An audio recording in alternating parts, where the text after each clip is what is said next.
Coupe de France du suspense à Liancourt, les deux équipes n'ayant pu se faire départager, score un partout, elles ont dû en arriver au tir au but. Et puis plus chanceux ou plus adroits, ce sont les Liancourtois qui l'emportaient sur le score de 9 tirs à 8. Bon, alors c'est un bon point du côté de chez Hubert Lemonnier qui est qualifié pour le quatrième tour de cette Coupe de France. Également un qualifié qui s'appelle Clermont, Clermont qui est allé gagner 2 buts à 0 à Tourotte.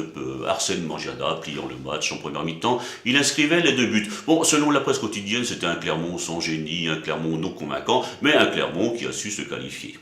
Alors, compromis, on s'y attendait, mais bon, le score 12 à 1, c'est peut-être un peu beaucoup, mais bon, on s'y attendait. Brel battu chez lui, et Brel y a cru jusqu'au troisième but encaissé par cette équipe de Brel. Bon. Sinon, il y avait encore des possibilités. Il y avait possibilité vraiment de faire quelque chose face à cette équipe de Rébécourt. Noyer-Saint-Martin, qui continue. On gagne tous les dimanches, soit en coupe ou en championnat, ça gagne.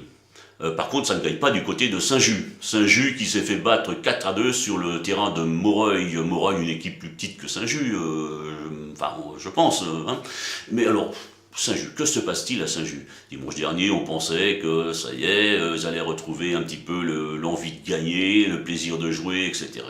Puis en fait, là, ce dimanche à Moreuil, c'était tout le contraire. Alors on attendra quand même dimanche prochain le championnat pour voir un petit peu ce que nous réserve les Saint-Justois.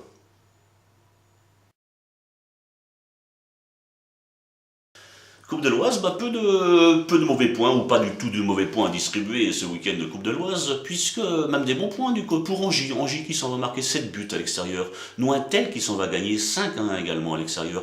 En notant dimanche prochain, il y aura un Brel-Nointel en première division. Je vais pas prendre le rôle de pronostiqueur, mais moi je connais un petit peu Brel qui est du costaud.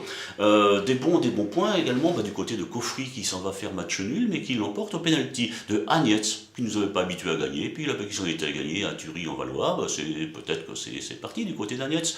Et puis également un bon point pour Breuil-le-Vert, qui s'en va gagner à l'extérieur, et puis qui se qualifie pour le tour suivant. Alors, pas de mauvais points, mais Bulle n'a pas pu l'emporter chez lui, mais on a vu quand même une bonne équipe de Bulle qui a su donner la réplique à Etouy qui quand même joue 3 divisions ou 3 divisions au-dessus.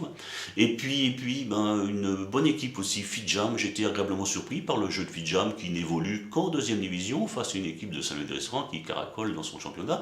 Ils ont su maintenir les adversaires et puis ils n'ont pas été ridicules du tout. Alors ce sera une équipe à voir ça, Fidjam. Je pense qu'en championnat, ça devrait faire quelque chose.